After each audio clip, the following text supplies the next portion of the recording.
Okay. So I listened to the NLE Choppa, watched the video as well as the Choppa's new record, the KO record, where he's going to be a young boy. Um, a lot of people are bringing up the whole. He said he's my favorite rapper. Now that to me is not actually a problem because idols become rivals is a real thing. You watching this, like there's some, like even me, bro. There's somebody that I probably think is cool that's in the industry, bro, that's probably higher up that you probably think like, man, I'd love to be friends with them. My nigga, you get in the same industry, you fuck around and start doing good, you meet them, nigga, y'all might be enemies. Them niggas might be like the total person, like, excuse me, the exact kind of person that you do not like and get into it with. And they vice versa you, right? Like, that's just how that shit be, bro. Idols become rivals because just people are different and just sometimes maybe people just don't get along. You don't get along with everybody, bro. It is what it is. Um, so it's not actually that with me. The thing that gets me is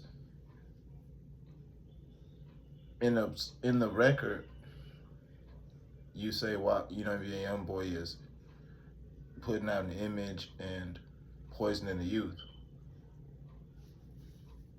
This is like, I'm not trying to be funny. This is like NLE Choppa's like sixth image change, right? Like he came out as Choppa, like what I'm saying, the shooter, shot a floor and shit like that. Obviously, talking a whole lot about his Grave Street Crip, affiliation, the fact that it is a Grave Street Crip and all this shit, right? And then after that, he went to the Light Chopper, where he, started doing the health shit and saying it's gonna be positive, and he put out a whole album behind it, and there was a lot of promotion where he started selling merchandise and food items and you know um, homemade herbs and things of that nature.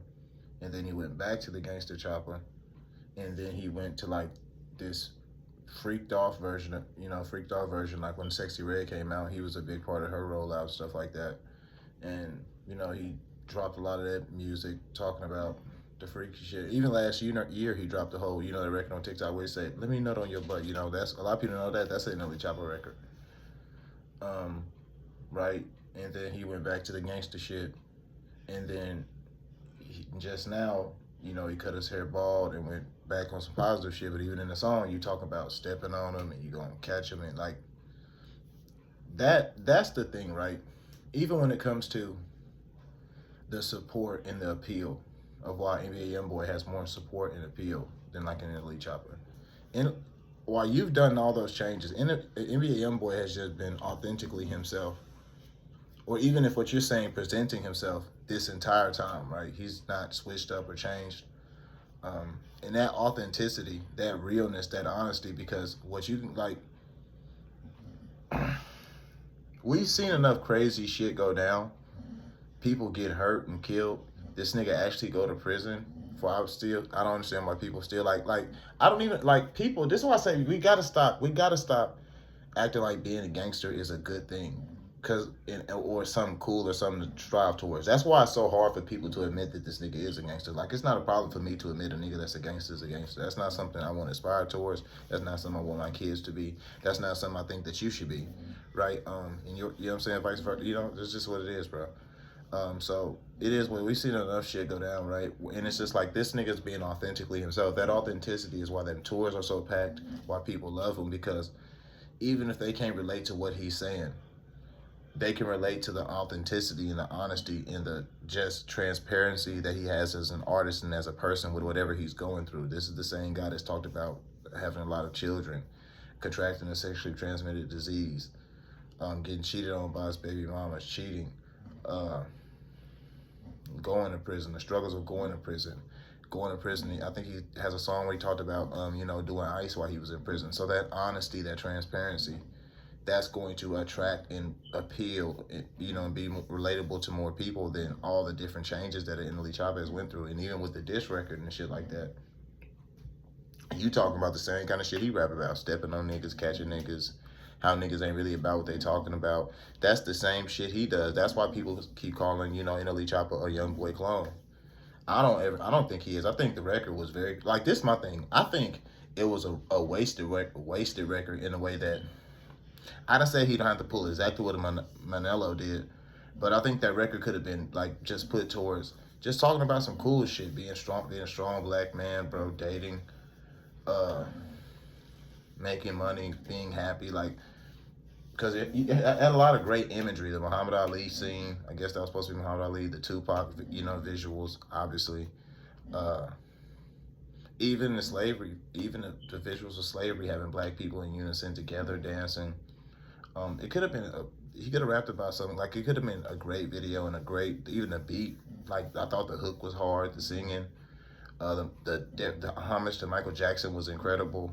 Like great song, great. I just think that making it a YB disc kind of wasted it. And even though if he wouldn't have made it a YB disc, it wouldn't have got as many views. I still think it'd have been a bigger record. I'm not a numbers guy, but I understand numbers do matter. The internet does run everything, including how the way the music industry makes money, right? So the clicks and views do matter. I think it has like almost 300,000 views. It's only been out like 9-10 hours. But at the end of the day, people are just gonna say it's a taken off record because YB, he just did a big ass tour. He's obviously the hottest thing in music right now. So if you put a record out dissing him with a video, it's probably gonna do some numbers because of that. If he didn't make it a diss record, it probably wouldn't, like I say, done as many numbers, but it has still been a badass record, badass video, man. In my opinion, still is. It's just that I feel like the record is hypocritical. More than him saying that that's fake, because that's like that can happen. Like I said, that happens all the time. Like you might start working at a job and it's like a higher up and you seeing like, man, that nigga look cool, bro. You fuck around, meet this nigga, y'all, or you start coming up in the company and y'all become rivals. This month y'all end up like actually getting into it, not liking each other, right? And it's like that, bro. So it's not that. It's just the shit he was saying about him and the critiques and shit. You can make the same critiques about NLE Choppa, if not worse than the critiques that Choppa made about YB, right? I said like all the image changes, stuff like that. Even when it comes to like, let me say this. The point is to not get caught. So I'm not saying getting caught and going to jail makes you a gangster, makes you real. It just makes that you clumsy and sloppy, which YB was moving clumsy and sloppy, especially with all the money and resources that he has. From the like Chopper City video, him riding around in the hood, actual Baton Rouge hood. You have somebody in an actual prison seeing the guns, calling the police, and getting caught up with that shit. To the house arrest shit where he was on camera doing lean and shit, knowing he's on house arrest, they raid the house and see all this shit. So, right. But at the same time, when you are a gangster moving like that, you are going to have some run-ins with the police. It is going to be, I think NLE Choppa has got caught up before, but not the way that a YB is getting caught up. And like I said, for them to be talking about, rapping about, like NLE Choppa raps about the same, especially before this record, you go back to the records where he talked about Memphis and beef. I thought he rapped about stepping on niggas and riding around looking for niggas, still being in the hood, having niggas in the hood and stuff like that. So, like I said, it could have been a great record to me if it had been put on something else. But, and it still is an amazing record. Not going to take away from it. YB is definitely probably going to respond. There's definitely going to be some fallout from this. I hope that nobody loses their life and no shit like that, because obviously, it's no secret now that NBA Youngboy and them are known to take it there. I mean, you look at the most recent shit with King Von, in a way, even me on 600 pulled up to Baton Rouge, and then you have Ben 10 pull up right after, like looking for him. Who knows what happened if they'd have seen each other? So these niggas are actively looking for each other, and it's just, I don't know, man. Y'all let me know what y'all think.